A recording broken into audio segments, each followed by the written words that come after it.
Utavunjika mguu, utabaki peke yako wewe na ndugu zako. A few moments later. Tanzania zikitokea Burundi, ndugu zetu wanakimbilia Tanzania.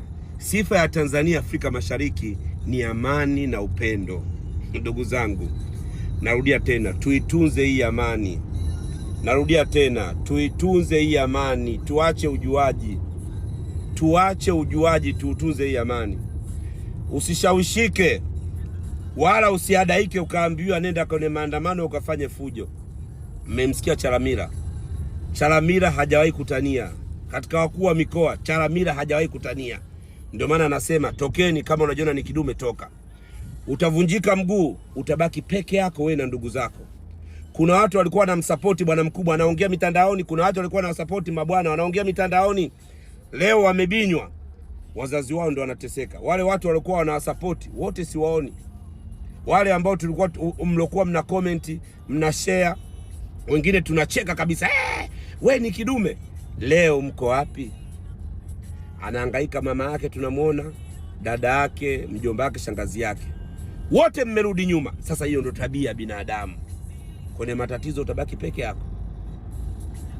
Kwa hiyo akili ya kuambiwa changanya na yako yako, ndugu zangu. Nenda kapige kula, baada ya kumaliza kupiga kula rudi zako nyumbani. Kama ni mfanya biashara, nenda kafanya biashara. Kama ni mjasiriamali, kafanya ujasiriamali wako. Kama ni influencer, nenda katengeneze matangazo yako. Kama sijui ni nani, fanya kazi zako kama kawaida. Una shughuli, tulia nyumbani kwako, kambwa. Kama ni TV angalia, tumsubiri Mwenyezi Mungu afanye baraka zake kutuletea rais ambaye yeye Mwenyezi Mungu anatamani atuongoze. Narudia tena, tulia. Mnaoshinda mitandaoni mnasema Samia siju kapeleka hela kwa mtoto, kapeleka hela siju kwa nani, bilioni 4 hii hapa. Nyie mnaoshinda mtandaoni mnasema Samia kachukua hela siju kampa Abduli, kachukua hela kampa Muki. Narudia tena, bilioni 4 hii hapa. Kaitoa wapi? Acheni kuwadanganya watu mtandaoni. Acheni kuwafitinisha watu mtandaoni. Watu tunajitambua. Bilioni 4 na ushe hii hapa. Jamani, mnalipwa mlipwi? Tunalipwa. Kwa wakati au sio kwa wakati? Kwa wakati. Bilioni 4 zimekuja hapa. Hii ni gorofa na hii ni shule.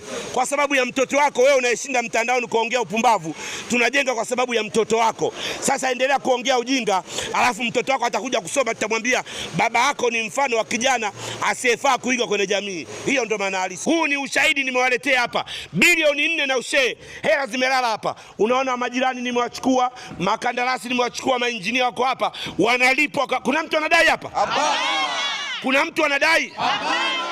Watu wote wamelipwa kwa wakati. Huyu ndio Daktari Samia Suluhu Hassan. Na tarehe 22 wilaya ya Ilala tunampokea Mheshimiwa Daktari Samia Suluhu Hassan, anakuja kuongea na kutuambia ilani ya CCM itatufanyia nini ndani ya miaka mitano. Kama miaka 4 amefanya hii, na nimeambiwa mwezi wa 12 mradi unakamilika. Call me DC Mwijaku, expensive life. Hala.